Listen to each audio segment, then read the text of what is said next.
할렐루야. 하나님께서 오늘 하루도 넉넉한 은혜 가운데 인도해 주실 줄로 믿습니다. 다 같이 사도신경으로 신앙 고백 같이 하심으로 새벽 예배 하나님 앞에 같이 드리십니다. 전능하사 천지를 만드신 하나님 아버지를 내가 믿사오며 그 외아들 우리 주 예수 그리스도를 믿사오니 이는 성령으로 잉태하사 동정녀 마리아에게 나시고 본디오 빌라도에게 고난을 받으사 십자가에 못 박혀 죽으시고 장사한 지 사흘 만에 죽은 자 가운데서 다시 살아나시며 하늘로 오르사 전능하신 하나님 우편에 앉아 계시다가 저리로서 산 자와 죽은 자를 심판하러 오시리라. 성령을 믿사오며 거룩한 공예와 성도가 서로 교통하는 것과 죄를 사하여 주시는 것과 몸이 다시 사는 것과 영원히 사는 것을 믿사옵나이다. 아멘. 할렐루야. 오늘 함께 보실 하나님의 말씀은 출애굽기 22장 5절로부터 15절 말씀까지입니다. 출애굽기 22장 5절에서 15절 말씀까지 한 절씩 교독하시겠습니다. 사람이 밭에서나 포도원에서 짐승을 먹이다가 자기의 짐승을 놓아 남의 밭에서 먹게 하면 자기 밭에 가장 좋은 곳과 자기 포도원에 가장 좋은 곳으로 배상할지니라.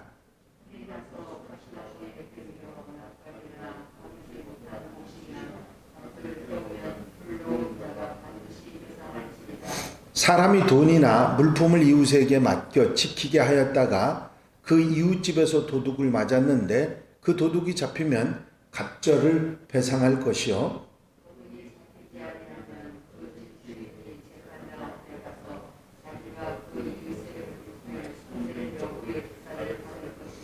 어떤 잃은 물건, 즉 소나 낙이나 양이나 의복이나 또는 다른 것은 다른 잃은 물건에 대하여 어떤 사람이 이르기를 이것이 그것이라 하면 양편이 재판장 앞에 나아갈 것이요 재판장이 죄 있다고 하는 자가 그 상대편에게 갑절을 배상할 것이니라.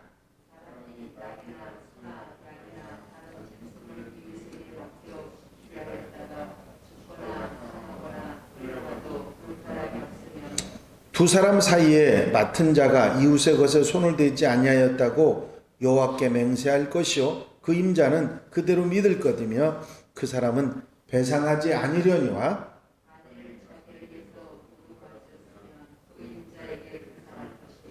만일 찢겼으면 그것을 가져다가 증언할 것이요 그 찢긴 것에 대하여 배상하지 아니할지니라.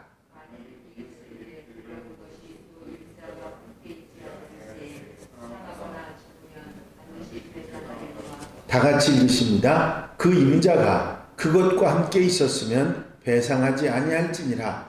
만일 세낸 것이면 세로 족하니라. 아멘. 할렐루야.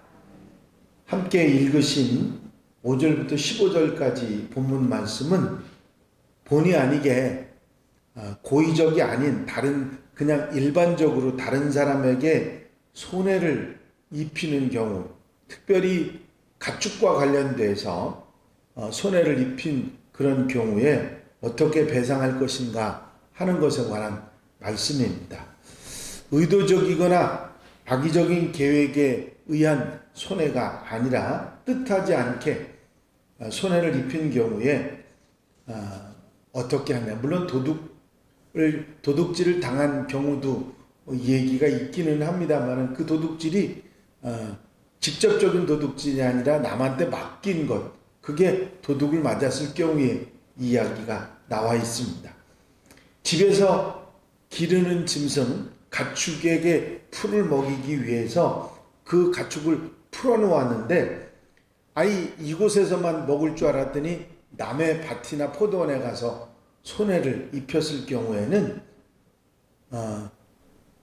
상대방 그 손해를 입은 사람의 가축들을 내 가장 좋은 포도원이나 밭에서 풀을 먹게 해서 손해를 갚아주라고 하는 그런 이야기를 했습니다. 풀에 대한 손해지 그거는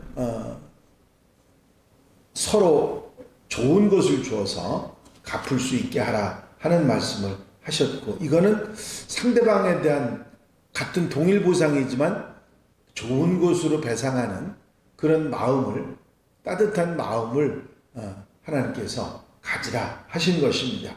집에서 기르는 짐승, 그 가축을 이렇게 풀에 그냥 자유스럽게 먹으라고 놔주었는데 남의 것을 먹으면 좋은 것으로 보상하라. 또 불을 질렀는데 불을 지른 게 내 낯가리를 태우거나 이렇게 하는 그런 경우에, 이게 불이 그냥 가만히 그 자리에 타는 게 아니라 번져가지고 남의 것을 태우게 했을 때는 그 손해를 보상하게 하는데 동일 보상입니다. 이거는 갑절의 보상이 아니고 동일, 부지불식간에 그 어떤 의식적으로 한 게 아니라 고의적으로 한 것이 아니기 때문에 동일 보상을 하라.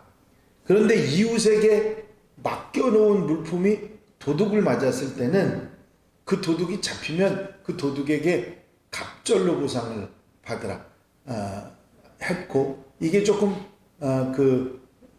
가중처벌이 되는 것은 도둑을 맞았다고 하는 것에 대한 가중처벌이고요. 만약에 도둑을 잡지 못했으면 재판관에게 판단을 받아서 책임 있는 자가 갑절을 배상하도록 하라 하는 말씀을 하셨습니다. 그 책임을 진다고 하는 면을 하나님께서 특별히 보시는 것 같습니다. 뭐냐면 책임 있는 자가 책임을 지지 못했을 때는 동일 보상이 아니라 갑절로 보상을 해야 한다 하는 말씀을 하신 것입니다. 그 다음에 이웃에게 짐승이나 가축을 맡겼을 때, 이 물품이 아니라 짐승이나 가축을 맡겼을 때 죽거나 그 가축이 죽거나 상하거나 끌려갔는데 그것을 본 사람이 없으면, 그러니까 이게 생물이기 때문에 지가 나가서 어떻게 잘못됐을지도 모르는 일이기 때문에 그거를 본 적이 없다고, 자기가 그 맡은 사람이 손대지도 않았고 본 적도 없는데 짐승이 죽거나 상했다고, 끌려가는 걸 보지 못했다고 했는데 그것을 하나님의 이름으로 맹세하면 그대로 믿어주고 배상을 받지 말라, 그렇게 말씀하는, 그건 어쩔 수 없는 일 아니냐 하는 그런 뜻입니다. 그리고 특별히 하나님의 이름으로 하는 맹세는 믿음으로 하는 맹세이기 때문에 그것을 인정해 주라고 하는 그런 하나님의 말씀을 볼 수가 있습니다. 그런 거짓말까지 하겠느냐, 하나님의 백성이 그런 거짓말까지 하겠느냐 하신 것입니다.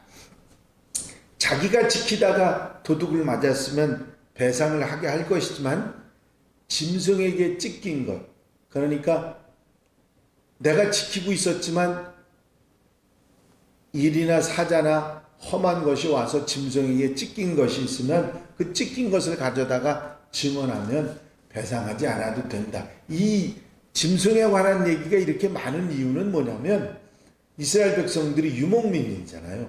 양과 소 그리고 많은 가축들을 키우는, 그래서 우리가 늘 가축들이 있는 그런 상황이었습니다. 그러다 보니까 이렇게 서로 믿고 맡기고 내 양 좀 봐줘, 내가 어디 갔다 올게, 그러면서 하는 일들이 많았기 때문에 이런 규정이 특별히 필요했습니다. 우리나라 사람들처럼 목축하고는 전혀 관련 없는 사람에게는 해당이 없는 이야기입니다만은 가축을 많이 키우는 유목민인 이스라엘 백성들에게는 상당히 상관이 있는 이야기일 것입니다. 이웃에게 빌려온 것, 그러니까 내가 갖다 맡긴 게 아니고 이웃에게 필요가 있어서, 예를 들면 소 같은 경우는 일을 시키기 위해서 빌려오기도 하지 않습니까? 빌려온 것이 상하거나 죽었을 때는 그 이웃의 주인이 함께 하지 않았으면 반드시 배상을 해야 되고, 주인이 함께 있었다고 하면 배상하지 않아도 된다. 이건 공동 책임을 지게 하는 말씀입니다. 돈을 주고 세를 주고 빌려온 경우가 있다면 그 가축이 죽거나 상해도 배상하지 않아도 된다.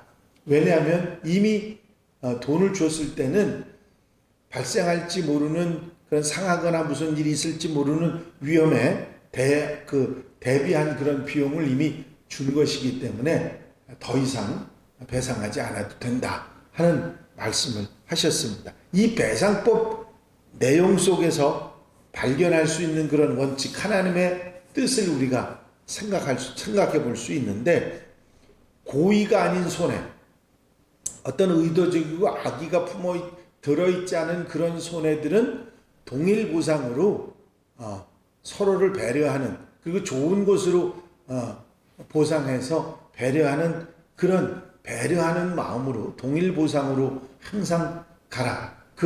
이 원칙, 이는 이로 눈은 눈으로 동일 보상의 원칙은 어떤 규칙에서든지 원칙이 되고 있습니다. 반드시 그러나 고의로, 악의로, 나쁜 뜻으로 행한 도둑질이라든지 그렇게 잘못한, 고의적으로 한 거는 반드시 가중처벌을 하게 했습니다. 배로나 5배로 그렇게 갚으라고 하신 것을 볼 수가 있습니다. 또 생명을 존중하고 인격을 존중하고 평등과 공평의 원칙에 쓰라고 하는 원칙은 언제든지 우선하는 원칙으로 나와 있습니다. 그리고 잘못한 자가 책임을 지는 게 당연하고 마땅한 것이라 하는 뜻을 말씀하시고, 판단하기 어려운 것, 이거냐 저거냐고 판단하기 어려운 것은 재판관에게 맡겨서 재판관의 그 판결에 따라 판결을 받아들이라 하셨습니다. 보지 못한 일은 상대방이 하나님의 이름으로 맹세한다면 믿어주라. 신앙으로 하는 말들은 신뢰해주고 받아주라고 하는 따뜻한 마음의 배려를 말씀하고 있는 것입니다. 임자가 보지 않았을 때는 빌려온 자가 책임지고, 임자가 함께 보고 있었다면 공동 책임을 지라. 그것이 어느 한 사람의 책임이 아닌 것은 공동 책임을 지도록 하라고 하는 그 증인과 증언의 중요성을 인정해주는 하나님의 마음을 볼 수가 있습니다. 가능한 한 손해를 보지 않고 배려하는 마음이 이 법을 만드신 하나님의 법정이시니라, 그렇게 알 수가 있습니다. 이렇게 세세하게 생활의 법을 만들어서 하나님의 백성들이 하나님께서 지키게 하신 것은 하나님의 백성들을 법으로 꼭 묶어서 구속하시려고 하는 것이 아니고, 하나님의 이런 선한 뜻을 받들어서 하나님의 백성답게 살게 하시려고 하는 뜻이 숨어 있는 것입니다.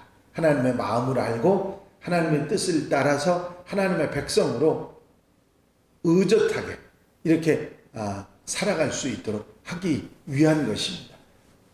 가난한 사람에게 구워준 것은 받으려고 하지 말라고 하신 말씀을 우리가 생각하죠. 그 따뜻한 마음을, 하나님의 마음을 가지고 사는 것이 하나님의 백성이다. 세상 사람들처럼 그렇게 살려고 하지 말고 항상 그런 따뜻한 마음, 배려하는 마음, 평등히 똑같이 공평하게 대하는 마음, 생명을 존중하고 인격을 존중하는 그런 마음으로 살아가야 한다. 이 삶의 원칙에 관한 말씀들입니다. 이 말씀들을 아멘해서 하나님의 선한 뜻, 이 아름다운 뜻을 따라 이 세상을 따뜻하게 살아갈 수 있는 하나님의 백성들, 우리 한양 가족들이 다 되시기를 주의 이름으로 축원합니다. 기도드리십니다. 사랑 많으신 주님, 세상 속에 살아가면서 여러 가지 불편한 일들이 생겼을 때 하나님의 백성으로서 따뜻하게 이제 정당한 책임을 지면서 아름답게 살아갈 것을 권면하신 이 율법의 말씀들을 다시 한번 책임질하고 깨닫게 하신 은혜를 감사를 드립니다. 누구를 대하든지 하나님의 마음으로 대할 수 있도록 공평하게 인격적으로 생명을 존중하며 이제 배려하고 따뜻한 마음으로 살아갈 수 있는 우리의 삶이 되고 하나님 백성들의 삶이 되도록 인도해 주시옵소서.